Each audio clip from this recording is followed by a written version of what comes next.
Ever since the arrival of the BYD Atto 3 last year, there hasn't been a serious contender that could dethrone it for under 200,000 ringgit when it comes to the EV market in Malaysia.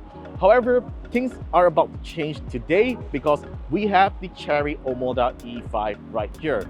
Now this car right here challenges the BYD Atto 3 with a higher torque, slightly more mileage for just 147,000 ringgit, which effectively undercuts the BYD Atto 3 extended range by 20,000 ringgit. Now, this car is essentially a twin of the petrol variant of the Chery OMODA 5, but is it really just a carbon copy and Chery just simply slapped on an electric motor just right onto it? Well, it's time to find out because I've been driving this for over a week, and let me tell you all my thoughts about this car.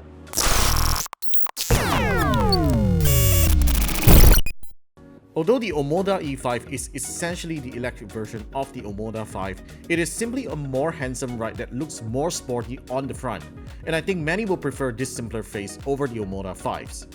The Chery badge has also been replaced with the OMODA branding on the front and back, while the taillight design is brought over from the OMODA 5. The rear passenger and tailgate window comes fitted with a privacy glass so that your passengers and belongings get the absolute privacy they deserve. The OMODA E5's boot space is similar to the OMODA 5, and my test drive unit comes with a full-size spare tire, which you don't get on the retail model as you only get a tire repair kit. But it's good to know that it can fit one if you want to do it. There's also a frunk that lets you store the home charger and some other stuff. What's really interesting about the OMODA E5's design is the front bottom grille that acts as a safe passage for wading through waters, which I have not personally tested, but if it works like what Chery has shown in its commercial video, this could be super useful on Malaysian roads since floods happen frequently in the city after a heavy rainfall. Enter the OMODA E5, you'll be greeted with a much refined interior that totally justifies the car's extra premium from the OMODA 5. I love the all-black interior on my unit as compared to the blue and white color upholstery which you can also choose. The sports seat offer excellent comfort and body support. You get more soft leather materials and a glossy wood style panel on the dashboard and door trims. The Mercedes-Benz inspired Burmeister speaker grills are still present, complete with RGB lighting strips on the dashboard that can visualize according to your music playback. And interestingly, you even get a big sun visor mirror with a two-tone lighting, which your girlfriends are going to love it. The OMODA E5 uses a gear stalk on the right side of the steering wheel. So without a gear shift on the center console, you get one additional compartment with a sweat surface that lets you store your key fob or probably your precious jewelry. There is a 50-watt fast wireless charging pad with a cooling vent that I totally commend, and it shames more expensive cars. And it should support most Android phones with fast wireless charging such as the Honor Magic 6 Pro. In contrast to the OMODA 5, you're getting two larger 12.3-inch screens for the driver and infotainment screen on the OMODA E5. It is paired to the same 8-speaker Sony sound system, which to be honest sounds pretty average. The Android-based infotainment unit uses a faster Qualcomm 8155 SoC that offers smoother graphics and is more responsive than before. Not to mention that it has a widget-style interface that gets you quickly into certain features instead of searching for them in an app drawer. Despite the nice and simple user interface, there are some UI elements that doesn't make sense, such as the small icons on the bottom that's really difficult to reach when you're driving. There's also no physical climate controls, so you will need to swipe up from the bottom to get access to that.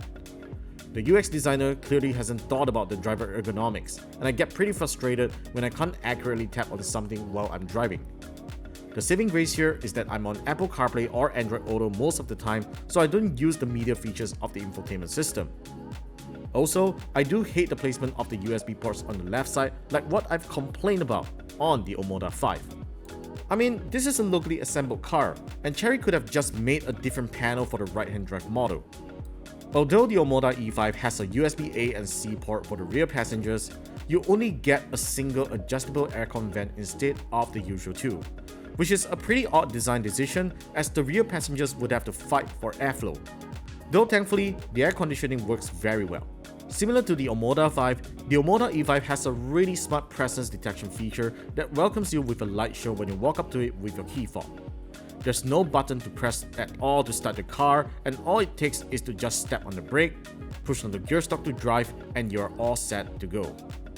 To turn off the car, you just get out and after a few seconds, it automatically locks and turns off.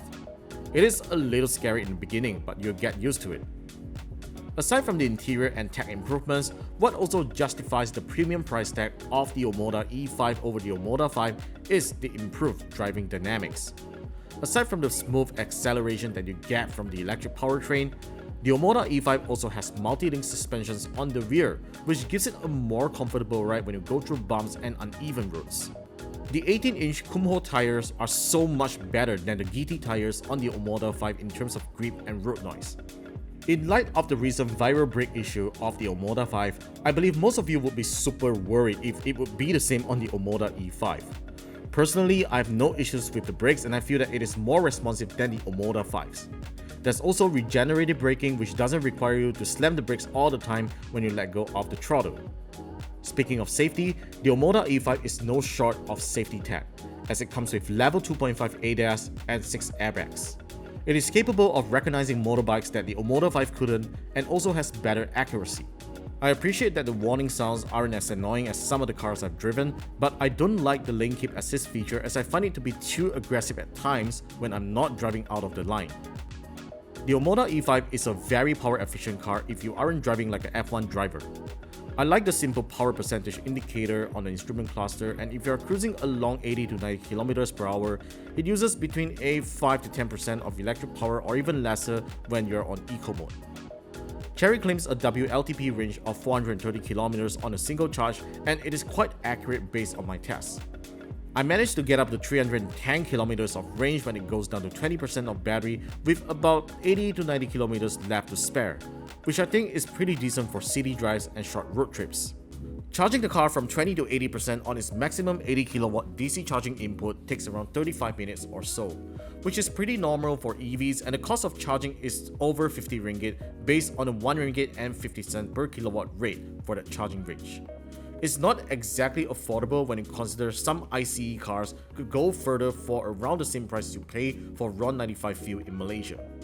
Not to mention that you don't need to spend that much time on refueling as compared to EV charging. So yeah, this is definitely one thing to consider if you're ever thinking to switch to an EV. Overall, the Chery OMODA E5 is a great value EV that costs under 150,000 ringgit, and it drives so much better than the Chery OMODA 5, and it totally justifies the extra premium that it has over the petrol variant. And even if we were to compare to the BYD Atto 3 extended range, I have to say that what Chery is offering in this car is definitely much better, especially in terms of the comfort, the aesthetics, and in terms of the seats and all that. It's really just so much refined as compared to the BYD Atto 3. So yeah, that's my thoughts on the Chery OMODA E5. Let me know yours in the comments down below, and be sure to subscribe to the channel for more videos coming right up. And I'll see you in the next one.